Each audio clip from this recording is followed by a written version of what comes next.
चुनावी रैलियों सभाओं के लिए बढ़ी सीएम धामी की डिमांड। प्रदेश में स्टार प्रचारक के तौर पर बढ़ रही मांग।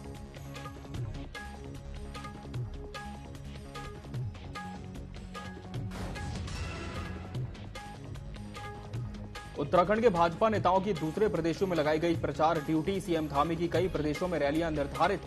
दिल्ली में कई बड़े नेताओं की सभाएं।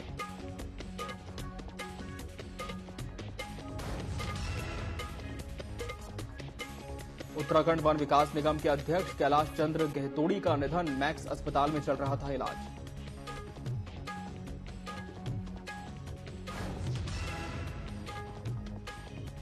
कोविशील्ड वैक्सीन को लेकर विपक्ष हमलावर। कांग्रेस प्रदेश प्रवक्ता आशीष नौटियाल ने थैंक यू मोदी बोलकर जताया अपना विरोध।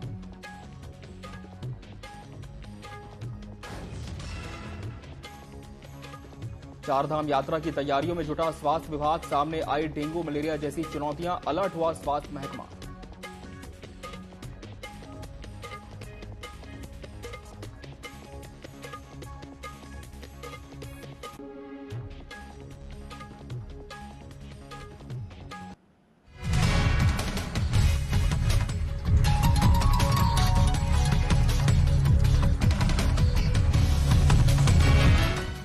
नमस्कार, बहुत स्वागत है आपका न्यूज अपडेट में। मैं हूं आपके साथ अमित शर्मा। शुरुआत करते हैं खबरों की।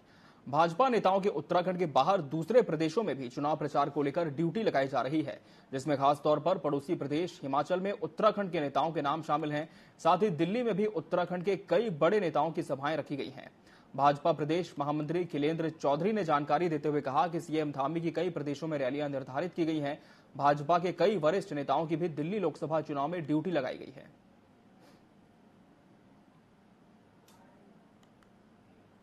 देखिए, अभी हमारे 30-35 कार्यकर्ता हिमाचल में गए हैं और हिमाचल में माननीय अजय जी, हमारे प्रदेश के महामंत्री संगठन, उनको नेतृत्व में हुआ काम कर रहे हैं।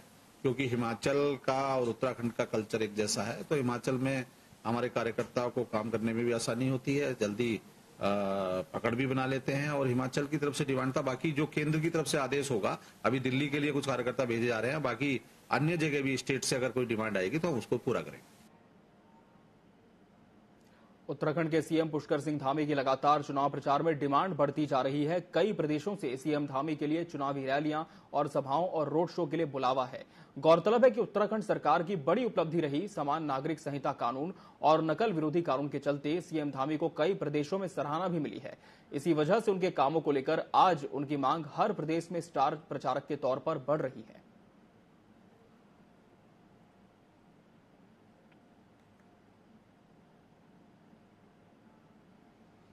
प्रदेश में स्वास्थ्य विभाग जहां चारधाम यात्रा में स्वास्थ्य सेवाओं को दुरुस्त करने में लगा है, वहीं स्वास्थ्य महकमे के सामने डेंगू, चिकनगुनिया और मलेरिया जैसी चुनौतियां भी हैं, जिससे निपटने के लिए भी स्वास्थ्य विभाग लगातार प्रयास कर रहा है।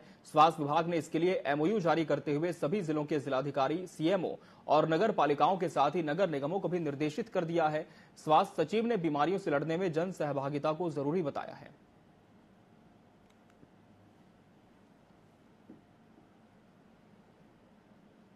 कोरोना काल में लगी कोविशील्ड वैक्सीन को लेकर लगातार विपक्ष हमलावर है। कांग्रेस के प्रदेश प्रवक्ता आशीष नौटियाल ने थैंक यू मोदी बोलकर अपना विरोध जताया है।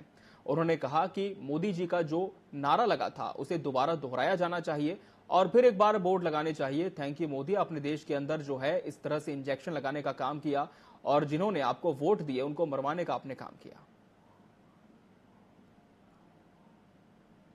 सबको हम यही कह रहे हैं, थैंक यू मोदी जी का जो नारा लगा उसे दोबारा दोहराया जाना चाहिए और फिर एक बार बोर्ड लगने चाहिए। थैंक यू मोदी, आपने देश के अंदर जो है इस तरह से इंजेक्शन लगाने का काम किया और आपको जिन्होंने वोट दिया उन्हें मरवाने का आपने काम किया। और उस समय जब वैक्सीन बनी थी उस समय आप उस कंपनी से चंदा लेने का काम कर रहे थे। बड़े महान है मोदी जी हमारे, इस तरीके का काम करते हैं और अपने सिर जिस तरह उन्होंने ताज पहनाया, विश्वगुरु किसे बोलते हैं, नरेंद्र मोदी जी को। माननीय नरेंद्र मोदी विश्व गुरु हैं, जिन्होंने इंजेक्शन बनाकर दिखाया और उसका श्रेय लेने का काम किया।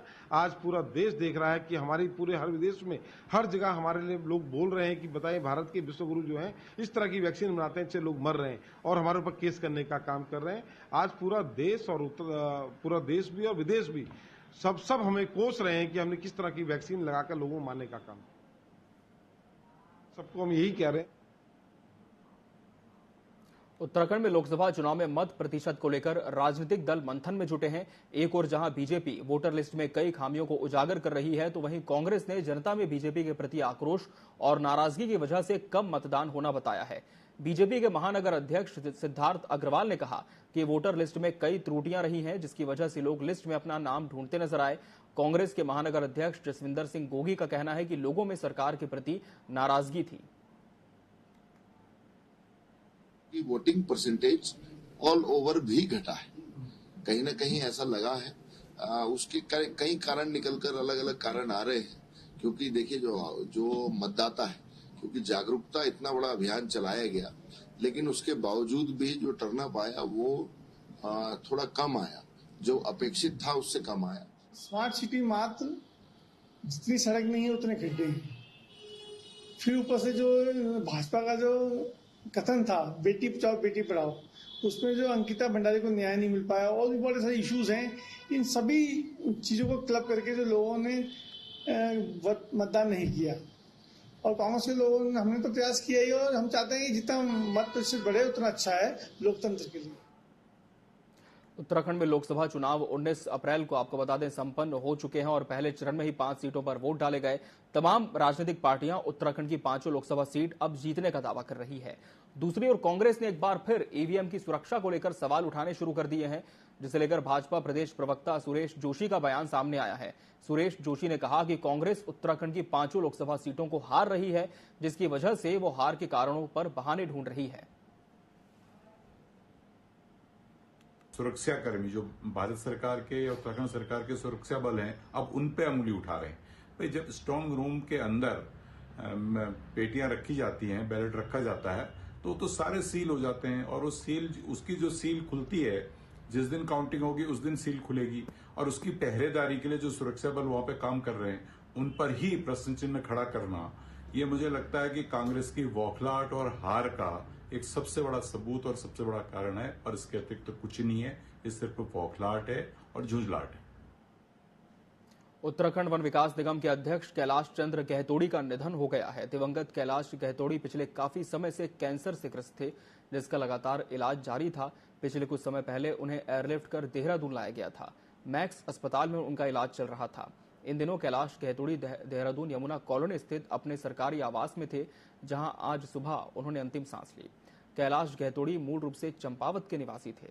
इन दिनों काशीपुर में वो गिरिताल रोड पर अपने बंगले में रह रहे थे। कैलाश गहतोड़ी के निधन पर राज्य के पूर्व प्रदेश कोषाध्यक्ष आशीष गुप्ता ने संवेदना व्यक्त की है। हम सब लोगों के लिए बहुत एक व्यक्तिगत क्षति तो है ही, पूरे क्षेत्र के लिए, प्रदेश के लिए भी एक बहुत बड़ी क्षति है। वास्तव में एक ऐसी क्षति जिसे पूरा नहीं किया जा सकता। कैलाश गहतोड़ी जी एक ऐसे व्यक्तित्व के धनी थे जिन्होंने सिर्फ जनता की सेवा के लिए, समाज की सेवा के लिए, भारतीय जनता पार्टी की सेवा के लिए उसे धर्म माना, अपने स्वयं के बात को उसे नीचे रखा। हम सब लोगों के लिए दिल्ली में स्कूलों को बम से उड़ाने की धमकी के मद्देनजर अब उत्तराखंड में भी पुलिस अलर्ट मोड पर आ चुकी है। एक और खुफिया तंत्र को मुस्तैद किया गया है, वहीं शिक्षण संस्थाओं को भी आवश्यक दिशा निर्देश जारी किए हैं। इसे लेकर Uttarakhand law and order ADG ने कहा कि धमकी वाले मैसेज दिल्ली में प्राप्त हुए हैं, फिर भी एहतियात के तौर पर सभी जिलों में पुलिस को अलर्ट मोड पर रहने को कहा गया है। साथ ही शिक्षण संस्थानों की भी निगरानी जारी है।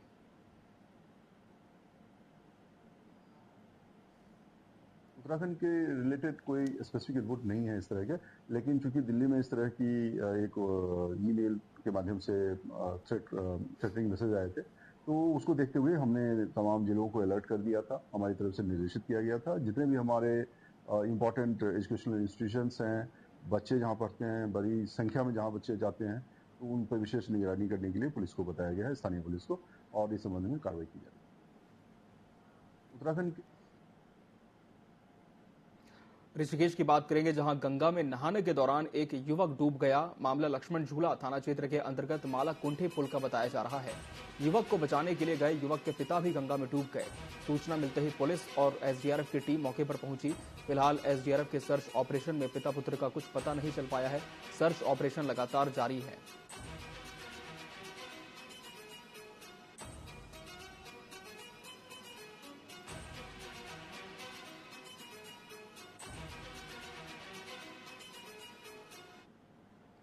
मंगलौर कोतवाली क्षेत्र में पुलिस के ही सामने दो पक्षों में जमकर मारपीट हो गई। बताया जा रहा है कि दोनों पक्ष सामुदायिक स्वास्थ्य केंद्र के बाहर खड़े थे। अचानक विवाद फिर शुरू हो गया। खूनी संघर्ष में 3 लोग घायल हो गए। फिलहाल पुलिस पूरे मामले की जांच पड़ताल कर रही है।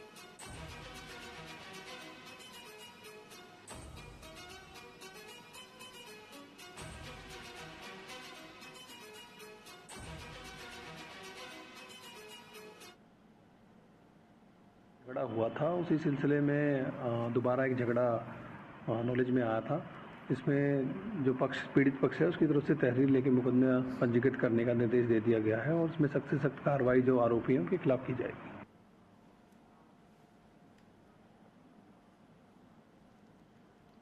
जम्मू कश्मीर के लेह में तैनात देहरादून के जवान शहीद हो गए। शहीद प्रणय नेगी के पार्थिव शरीर पर पुष्प चक्र अर्पित कर भावपूर्ण श्रद्धांजलि और राजकीय सम्मान के साथ उन्हें अंतिम विदाई दी गई।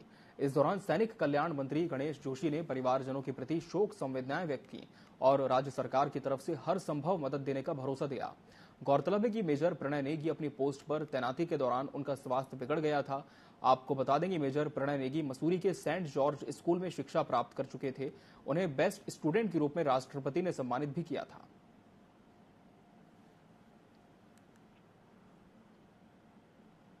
उत्तराखंड के पौड़ी लोकसभा सीट से कांग्रेस प्रत्याशी चुनाव निपटने के बाद से ही लगातार लोकसभा क्षेत्र का भ्रमण कर रहे हैं।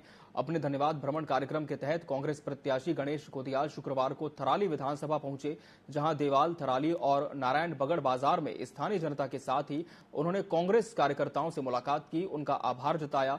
कांग्रेस कार्यकर्ताओं को गांव-गांव जाकर मतदाताओं का आभार प्रकट करने के लिए प्रेरित किया। कांग्रेस प्रत्याशी गोदियाल ने मतदान की शाम के मत प्रतिशत और 11 दिन बाद जारी मत प्रतिशत पर सवाल उठाए हैं।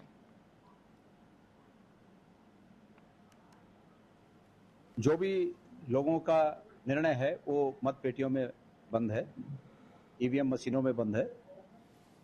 मैं अगर यहाँ पर दौरे में आया हूँ, अगर भ्रमण कार्यक्रम में आया हूँ तो इस रूप में आया हूँ कि मैं सम्मानित हमारे तमाम कार्यकर्ताओं का और सभी मतदाताओं का धन्यवाद ज्ञापित कर सकूं। देखिए, चुनाव निश्चित रूप में दलीय आधार पर चुनाव होते हैं। अब यहाँ पर 2 दल हैं, कांग्रेस है और बीजेपी है। एक का चुनाव होगा, लेकिन मेरा मकसद ये है कि आम मतदाता में नेताओं के प्रति विश्वास बना रहे। जिस प्रकार से चुनाव में लगातार मतों का गिरना दर्ज किया जा रहा है, वोटिंग का परसेंटेज गिरावट की ओर है, ये प्रतीत होता है कि आम लोगों का, आम मतदाताओं का नेताओं पर विश्वास। देहरादून नगर निगम ने मलेरिया और डेंगू से निपटने के लिए तैयारी पूरी कर ली है। निगम ने स्वच्छता अभियान के साथ ही फॉगिंग और छिड़काव और नालियों की सफाई और जमा पानी की सफाई का काम शुरू कर दिया है। नगर निगम देहरादून के मुख्य नगर अधिकारी ने बताया कि पिछले साल की तरह देहरादून में डेंगू बढ़ने नहीं दिया जाएगा। पहले से ही निगम इस खतरनाक बीमारी से निपटने के लिए मुस्तैद है।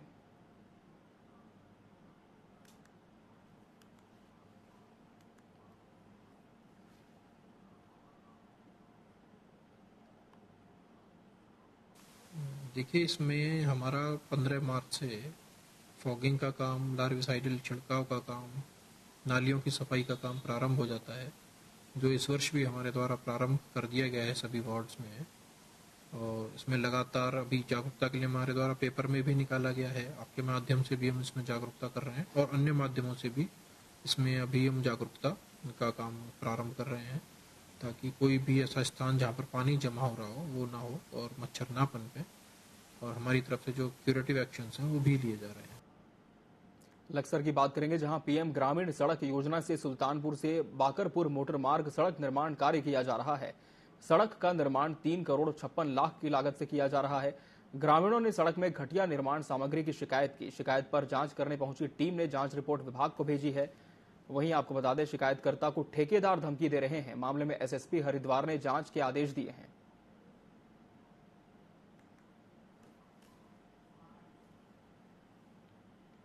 शिकायत ये सर, हमारे यहाँ प्रधानमंत्री ग्राम सड़क योजना के तहत से हमारे यहाँ नैनपुर से बाकरपुर मोटर मार्ग पे काम चल रहा है और ठेकेदार द्वारा घटिया सामग्री का उस पर प्रयोग किया जा रहा है, जो उस पर मानक लगे हुए, मानक के हिसाब से कार्य नहीं किया जा रहा है।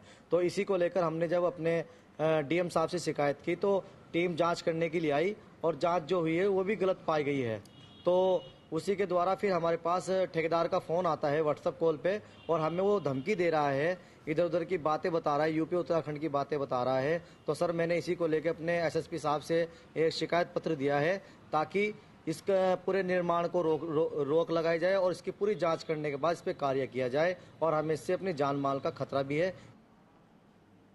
अल्मोड़ा के सुंडराकोट के जंगल में आग लगने का मामला सामने आया है। आग की चपेट में आने से 2 लीसा श्रमिकों की मौत हो गई, जबकि 2 लीसा श्रमिक बुरी तरह झुलस गए। आग की चपेट में आए एक और श्रमिक ने उपचार के दौरान बेस अस्पताल में गुरुवार की देर रात दम तोड़ दिया। वनाग्नि की इस भीषण घटना में एक श्रमिक की पहले ही मौत हो चुकी है, जबकि 2 गंभीर महिला श्रमिकों को गंभीर हालत में हल्द्वानी के सुशीला तिवारी अस्पताल रेफर किया गया है।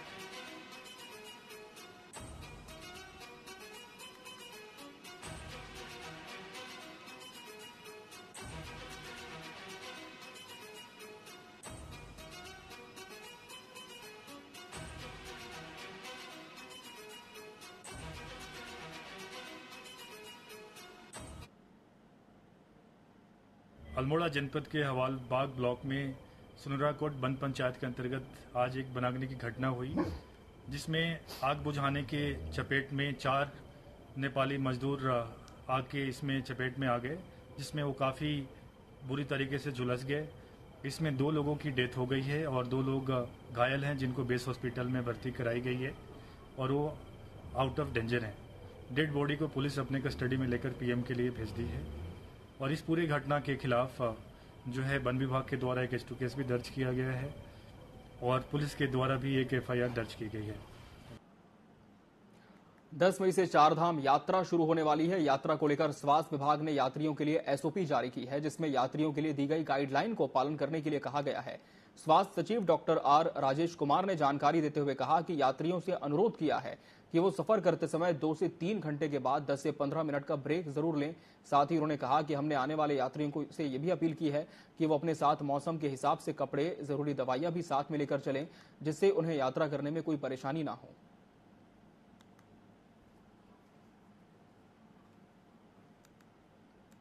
देखिए, जो SOPs हमने जारी किए हैं उसमें सबसे पहला पॉइंट हमने जो एम्फसाइज किया है वो एक्लेमेटाइजेशन का है, और एक्लेमेटाइजेशन जो है slowly over a period of time step by step करने के लिए हमने यात्रियों से अनुरोध किया है, और ये भी कहा है कि हर 2 से 3 घंटे बाद 10 मिनट का ब्रेक जरूर लें, और प्रॉपर जो किन कपड़ों को जो है उनको लेके आना है वो उनके बारे में भी हमने इस बार SOPs में और ज्यादा डिटेल तरीके से मेंशन भी किया। चंपावत के डीएम नवनीत पांडे की व्हाट्सएप आईडी हैक हो गई। व्हाट्सएप आईडी से हैकर विभिन्न अधिकारियों और कर्मचारियों को मैसेज भेज रहा है।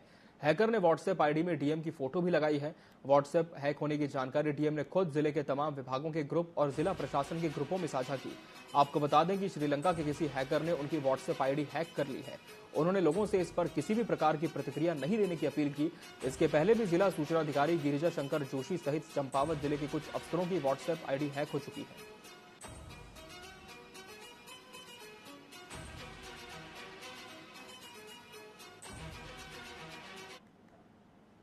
उत्तराखंड के अल्मोड़ा के जंगलों में इन दिनों आग का तांडव जारी है। जिले में करीब 150 हेक्टेयर जंगल आग की भेंट चढ़ गए। आग से सरकारी और निजी संपत्ति को भी नुकसान पहुंचा है। साथ ही जंगल में आग से 2 लोगों की मौत हो चुकी है। विकराल हो चुकी जंगलों की आग से उठता धुआं अब लोगों के लिए परेशानी का कारण बनता दिखाई दे रहा है। धुएं के कारण नगर में भी विजिबिलिटी बहुत कम है और सांस संबंधित बीमारियों से परेशान लोगों को काफी परेशानी हो रही है।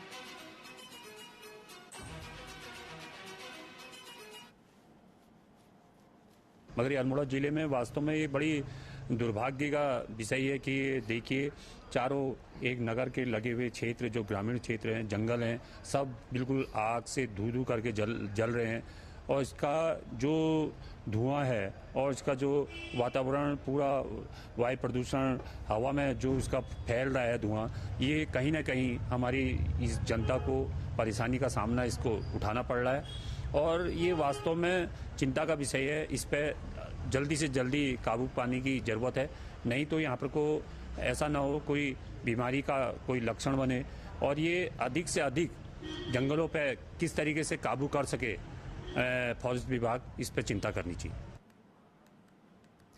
चारधाम यात्रा की तैयारियों को लेकर पुलिस प्रशासन लगातार एक्शन मोड पर है। ADG law and order AP Anshuman ने देहरादून पुलिस मुख्यालय में अधिकारियों के साथ बैठक की। इसके बाद उन्होंने मीडिया से बैठक के बारे में कहा कि भीड़ नियंत्रण और यातायात प्रबंधन पर विस्तार से चर्चा की गई है। उन्होंने ये भी कहा कि सभी जिलों द्वारा ट्रैफिक प्लान तैयार किया गया है और भीड़ नियंत्रण के लिए भी प्लान बनाया गया है। आपको बता दें कि चारधाम यात्रा की तैयारियों को लेकर चिकित्सा शिक्षा विभाग लगातार सकारात्मक पहल कर रहा है। इसी कड़ी में राज्य के चारों सरकारी मेडिकल कॉलेज से पास आउट डॉक्टरों को राज्य के अलग अलग इलाकों में तैनात किया जा रहा है।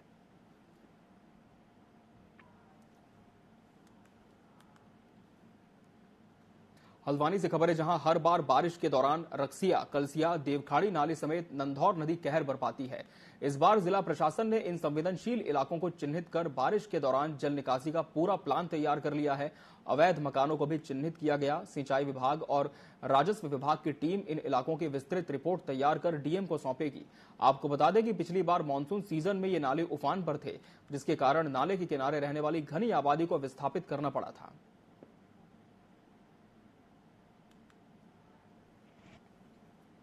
जिलाधिकारी महोदय द्वारा जो हमारी आगामी बरसात है इसकी तैयारियों को लेकर बैठक की गई थी। इसमें रक्सिया नाला, कलसिया नाला और देवखड़ी नाला, इसके साथ साथ नंधौर नदी का ऐसा क्षेत्र जिससे आबादी प्रभावित होती है तथा अन्य ऐसे संवेदनशील स्थान जहाँ पे आपदा का खतरा बना रहता है और आबादी प्रभावित होती है, उन जगहों को चिन्हित करने के लिए, साथ ही जो शहर क्षेत्र के नाले हैं, रक्सिया नाला है, कलसिया नाला है, इनका सिंचाई विभाग और राजस्व विभाग के साथ संयुक्त निरीक्षण और इसकी ड्रेनेज का प्लान बनाने के लिए सिंचाई विभाग को, राजस्व विभाग को और नगर निगम को निर्देशित किया गया। कुमाऊं से खबर है, जहां जंगलों की आग कहर बरपा रही है और वहीं पेयजल संकट भी गहराता जा रहा है। हल्द्वानी में गौला नदी का जलस्तर 81 क्यूसेक हो गया है। भीषण गर्मी और पेयजल संकट को देखते हुए नए जल कनेक्शन और सेवा केंद्रों में वाहनों की धुलाई पर तत्काल प्रभाव से रोक लगा दी गई है। डीएम नैनीताल के निर्देश पर सिटी मजिस्ट्रेट ने कार्रवाई करते हुए 42 सेवा केंद्रों को नोटिस जारी किया, जबकि 2 के कनेक्शन काट दिए गए। पेयजल की कमी पर कुमाऊं कमिश्नर दीपक रावत ने कहा कि फिलहाल टैंकर्स के माध्यम से पेयजल आपूर्ति की जा रही है। जरूरत पड़ी तो और टैंकर भी किराए पर लिए जाएंगे। उन्होंने निजी बोरिंग वालों से आम लोगों तक पानी पहुंचाने की अपील की।